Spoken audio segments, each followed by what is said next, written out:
Hey all my friends and movie maniacs out there, welcome to my little sliver of the internet. It's the Final Cut, Mark the Movie Man here, and today we're taking a look at an independent sci-fi feature film called Crossbreed. Now Crossbreed is brought to us by director Brandon Slagle, who also co-wrote this with Robert Thompson. We get the story of 5 mercs who are hired by the president of Earth to go retrieve an alien who's been kidnapped, and this kidnapping could cause an interstellar war. So these mercs figure this is going to be an easy snatch and grab. Well, nothing is ever easy, as we know in these films, and soon the mercs are finding themselves fighting for their lives, trying to keep their necks and other things intact while still completing their mission and collecting their paycheck.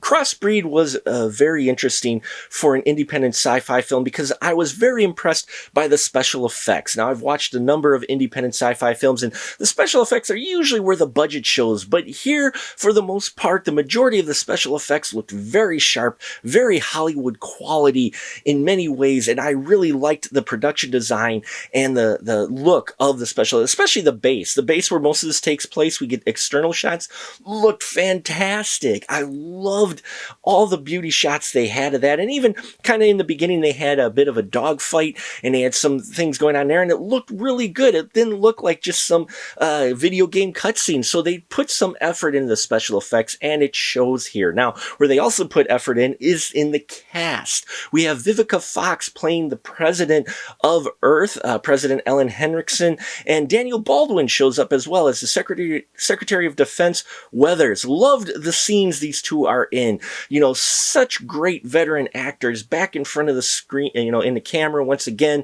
And they add, I think, just a little bit of grounding to this film and add a little bit of extra, maybe gravitas, for lack of a better term. But yeah, I really enjoyed their scenes, and I think it helped ground this film a little bit more so than if they weren't in here. So they weren't just stun casted. They bring some talent, and it shows on the screen. The rest of the cast in here is very talented as well. Stink Fisher, who's been in Gotham, he's here as Boss Riker, the head of this ragtag group of mercs. You've got Antoine Lanier playing Ray Slaughterhouse Stevenson. Love this character as well. Both these characters really great because they're strong male characters who actually they wrote some emotion into these guys. A lot of times we see them like kind of Duke Nukem hard edge, and here they actually give them a little bit of depth. I would have liked a little bit of different choice for motivation for Stink Fisher's character, but still, it was great to see them have some depth and show some emotion. Now, you have John T. Woods as Four Eyes, who is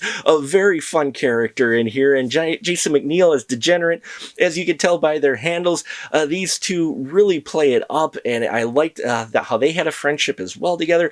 And Brandon T. Williams playing Noob, as he's called. Great seeing him too. The chemistry between these four really worked well, I think, especially in the action scenes, which were also well choreographed and thought out.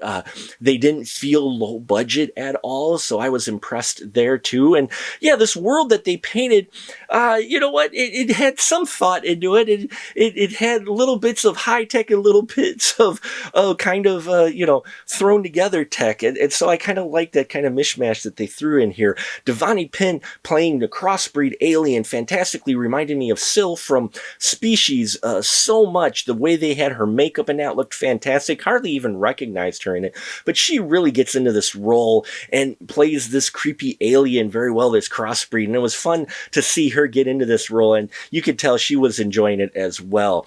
Overall, I think this film is a decent independent sci-fi film, you know, better than many of them out there. I think it's worth a watch if you're a fan of these type of films, that you're looking for something other than a wide release.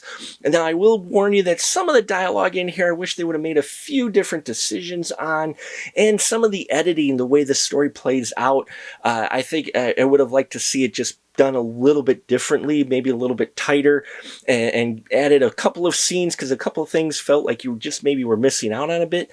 But other than that, overall, Crossbreed is one of the better independent sci-fi films out there that I think you should check out. So there you have it, folks. Thank you so much for listening to me ramble about films. I appreciate your support. Check out our Patreon if you haven't already. And until next time, remember, keep that ticket stub.